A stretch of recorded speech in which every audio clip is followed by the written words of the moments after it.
BJP प्रदेश उपाध्यक्ष और बलिया नगर seat से नवनिर्वाचित विधायक दयाशंकर सिंह ने बड़ा बयान दिया है।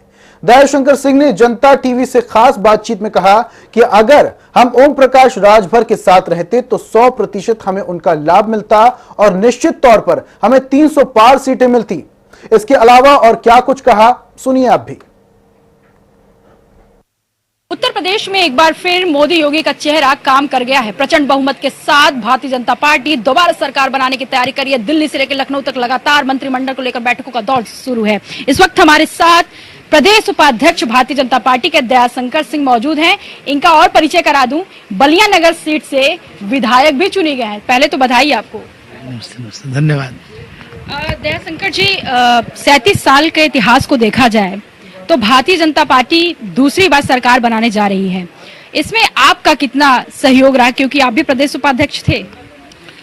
देखिए, ये चुनाव माननीय मोदी जी और जोगी जी ने जो काम किया है, जो जनता की जो मूलभूत आवश्यकताएं थी, उसको सीधा लाभ जनता को मिला और जनता ने आज जनता में भरोसा हो गया है कि चाहे कोई परिस्थिति आए, यदि मोदी और जोगी हैं तो वो हम सब की जीवन रक्षा से लेकर के स्वास्थ्य से लेकर के कोई ऐसी समस्या नहीं है। खाने से लेकर के सोने तक का ये कोई चिंता कर सकता है तो मोदी और जोगी ही कर सकते हैं।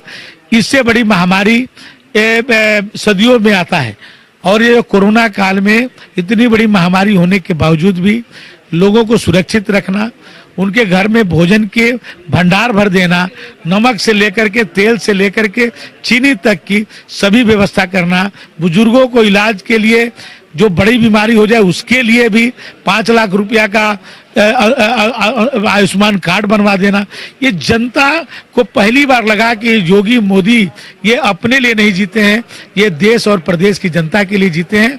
इसलिए आज दिल खोल करके, अपने जाति को छोड़ करके, मजहब को छोड़ करके, क्षेत्रीयता को छोड़ करके आज भारतीय जनता पार्टी को मिली है कि आज हम 84 के बाद कोई काम के बल पर कोई सरकार आ रही है तो ये वो सरकार जोगी जी की सरकार। दयाशंकर जी, एक सवाल ये भी है कि आप लगातार सरोजिनी नगर सीट से दावे ठोक रहे थे, लेकिन वहां पे आपको टिकट ना मिलके बलिया नगर सीट से उतारा गया और यहाँ पे ये नहीं विश्वास था कि आप भी वहां से जीत कर आएंगे, क्योंकि नारद राय की दावेदारी सबसे मजबूत देखी जाती। तो ये कैसे संभव हुआ कि आप इतने मतों से जीत के आ गए? देखिए, मैं भाई मोदी जी का, जोगी जी का काम को हम उनको जनता में पहुंचाने में सफल रहे। मैं जनता में हम प्रचार करते रहे, जनता ने उसको जनता को लगा कि जो बातें हम लोग कह रहे हैं, जो मोदी जी ने, जोगी जी ने जो किए हैं, तो जनता उस चीज को स्वीकार की और स्वीकार करके हम लोगों को। उसमें ये भी खबर आया था कि नारद राय ने आप पे हमला भी करवाया था। देखिए, पूरे चुनाव में पहले दिन से चुनाव हार रहे थे। मैं 30 राउंड की मतगणना हुई, 30 राउंड में जीता और पहले दिन से उनके एक सभा नहीं कर पाए। पूरे चुनाव भर में एक जो है 5000 लोगों की, 2000 लोगों की भी एक सभा नहीं कर पाए। उनके पार्टी का कोई सीनियर लीडर भी वो नहीं बुला पाए, क्योंकि उनको ये डर था कि हम यदि किसी लीडर को बुलाएंगे तो हमारे पास जनता नहीं जुटेगी।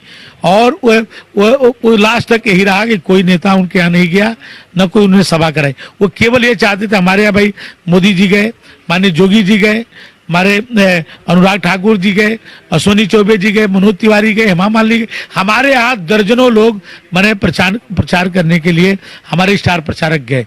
तो वो चाहते थे कि इसको डाइल्यूट करने के लिए कभी मोदी जी के बारे में उलूजुल बातें बोलते थे, कभी जोगी जी के बारे में, कभी चंद्रशेखर जी के बारे में, कभी मैंने वो हमारे बारे में तो बराबर वो मैंने टिप्पणियां करते रहते थे कि हम लोग, हमारे का समर्थक उत्तेजित होकर के उनके साथ कुछ झगड़ा बवाल करें कि जिसका वो डाइल्यूट कर दें। जो हम लोग विकास की बात करते थे, जनता की में जो मोदी जी और जोगी जी सुविधा दे रहे हैं उसकी बात करते थे, तो ये नहीं चाहते थे कि ये बातें जनता तक पहुंचे, ये जनता जो है दूसरे पर डाइवर्ट हो। तो इसलिए इलेक्शन के एक दिन पहले उन्होंने, जबकि वो गाड़ी पकड़ी गई, अभी उसकी जांच हो रही है कि वो किसी माफिया के फ्लीट में गाड़ी चलती थी, पूर्वांचल के एक बड़े माफिया की फ्लीट में गाड़ी थी, उसी सीरीज की सभी गाड़ियां उन्हीं की फ्लीट में चलती हैं।